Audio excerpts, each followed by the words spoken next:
Ahoj, já jsem M nebo taky Emma, jsem nebinární člověk a dělám tohle video a bude jich víc, protože chci osvětlit úskalí, která na nás nebinární lidi číhají v češtině. Čeština je velmi genderovaný jazyk a je vlastně těžké, obzvlášť skoro nemožné vyslovit i tu nejjednodušší myšlenku, aniž by člověk genderoval sebe a všechny kolem. Tohle už mě dlouhou dobu trápí a nějak se s tím potýkám, protože tím vlastně čeština, moje mateřština, podrývá moji identitu a brání mi v tom žít svůj život otevřeně a autenticky. Protože tohle video je určeno pro moje kamarády i širší komunitu, jak v Čechách, tak v USA, udělám vždycky titulky, abyste mi mohli rozumět v druhém jazyce, než v tom, ve kterém zrovna mluvím. A zároveň fialově zvýrazním slova, která jsou v češtině genderovaná, jako ilustraci toho, s čím se potýkám. Ať ale nepředbíhám, co to znamená být nebinární. Je to moje genderová identita a znamená, že nejsem ani muž, ani žena. Je to vlastně tak jednoduché a zároveň je to docela složité. Pokud je pro vás tahle terminologie nová, doporučím další video, které najdete v mém kanále a kde tyhle a další základní pojmy víc vysvětlím. Čeština je pro nás nebinární trans lidi velký oříšek, protože její gramatika nás nutí neustále komunikovat i gender zúčastněných osob, o kterých se bavíme, a nejde se tomu jen tak jednoduše vyhnout, což je třeba v angličtině hezky možné. Přestože žiju už 10 let v Americe a většina mého života se tedy odehrává v angličtině, tak mi záleží na tom zachovat si vztahy s rodinou a kamarády v Čechách i svoji znalost češtiny. Takže mě tohle hodně trápí a už nějakou dobu se s tím potýkám. English has been very kind to us non-binary people because gendering someone only comes into play when you're talking about them in the third person. And even then, it's still very simple to just swap out for a different pronoun. It's really pretty simple. Sure, English has some problems too, and I'll get to that, but Czech is a whole other ballgame. Everything gets conjugated differently based on gender, and gender is just really embedded into the language structure and grammar. I have 2 examples of when not being able to gender myself or even other non-binary people properly really affected my personal life negatively. One was when my short story got published in a magazine here in the US, and I was obviously very excited and I wanted to share this good news with my mom and, you know, maybe brag a little bit. So I very excitedly get on the call with my mom and I start telling her, but very quickly my enthusiasm dropped because I ran into this issue where I realized I couldn't really talk about it as much because the main character of the short story was non-binary. So not only that I didn't know how to tell my mom what it was about, but also at this point I was very deeply in the closet, to my mom especially. And I was terrified that if I brought up the subject matter, it would just be too close to home. So, you know, instead of bragging and celebrating, I very quickly steered the conversation elsewhere. Another example is when a friend of mine who also happens to be non-binary came to visit, and we had the most amazing weekend together and we did so many fun things, and again I wanted to share with my mom and I started telling her about it, but then very quickly I wasn't sure how to say it, on what to say, and again I didn't communicate nearly all the things I wanted to share with my mom about my life for this reason.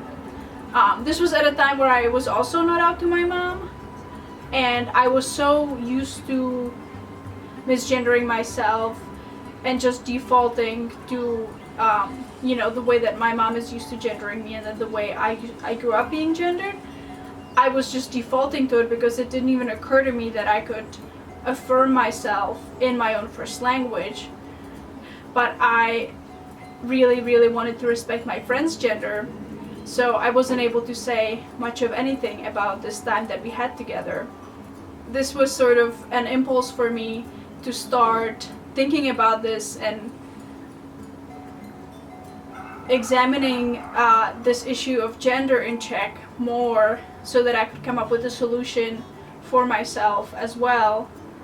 And from this comes an example sentence that I use in my head to test every time I think of a new way, or you know, somebody tells me how another gendered language is dealing with non-binary folks linguistically.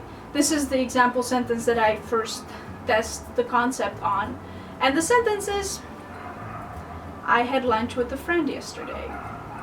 It's the simplest sentence, and to those of you who don't see the issue with that, but in Czech, that very simple sentence will translate 4 different ways depending on the gender of the speaker and the gender of the friend. So it would be měla jsem oběd s kamarádkou, which would be I, a woman, had lunch with a female friend. Or měla jsem oběd s kamarádem, which would be I, a woman, had lunch with a male friend. Or měl jsem oběd s kamarádkou, which would be I, a man, had lunch with a female friend. Or měl jsem oběd s kamarádem, which would be I, a man, had lunch with a male friend. And again, in Czech, the extra information that in English I have to say, I am a woman, male friend, that information is already included in the word. The word friend translates differently if the friend is male or female. And then the verb conjugates differently if the person doing the thing is male or female. I know, it makes no sense.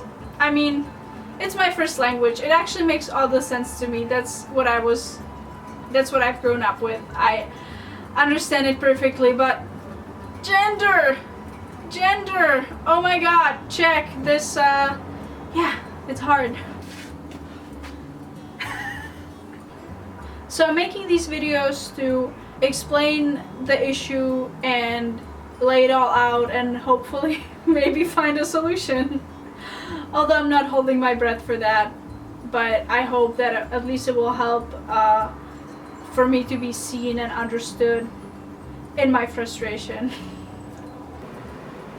Another reason I'm making these videos is that it's a resource that I've actually wanted for a long time to be able to point people to and explain my issue, because it comes up in conversation quite a bit, but we don't always have the time and space to really dive into it because it's such a complex issue. So I'm gonna have these videos and I can point people to who care or are interested. And I'd love to have a dialogue with other trans people who are having similar issues. And lastly, this actually also really strokes my intellectual curiosity. English is my second language, and I didn't grow up in a bilingual household, so I really had to learn the whole thing. And learning another language like this made me question and think about a lot of things I used to think were obvious and clear-cut, because in Czech they're expressed a certain way, but then I would go and learn another language and learn that the same thing was expressed very differently, structurally, right? So, and I don't want to give that too much meaning, but I also just think it's really interesting and it fascinates me. And, you know, there's a cute level to it, the way that we talk about words that don't exist in other languages and what that means about the cultures that they come from. You know, words like Schadenfreude or Hygge, which I'm probably mispronouncing because I don't speak German or Danish or Norwegian, so my apologies there. Hygge. Dánské slovo norského původu pro zvláštní pohodlí a spokojenost, které člověk cítí, když se má dobře. Schadenfreude. Německé slovo pro radost nebo potěšení z cizího neštěstí. But also, you know, those concepts and feelings and experiences do exist. Here I want to point out that in Czech we actually have a single word for Schadenfreude. Škodolibost. Make of that what you will. It's just something to think about that I enjoy. And then you come to gender, and in Czech, like I mentioned before, and I will mention and explain way more in my upcoming videos, in Czech, gender is really, really embedded into how we say everything. And in English, grammatical gender exists, but it's much less prominent. And in some languages, grammatical gender doesn't exist at all. Here is a map of languages based on grammatical gender distinctions. Out of the 377 languages it covers, 254 don't have one at all. Now, it is not a comprehensive map. In fact, when we look at Europe, we can see that Czech is not included here. But some examples of non-gendered languages include Tagalog, Hindi, Hungarian, or Finnish. Which is something I definitely want to learn more about, because that's hard for me to understand because I only speak gendered languages.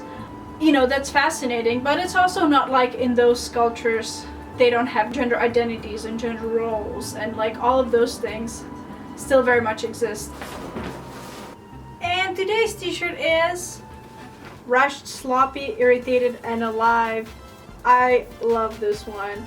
It's a reference to the You're Wrong About podcast, referencing the Stepford Wives, and also just like words to live by.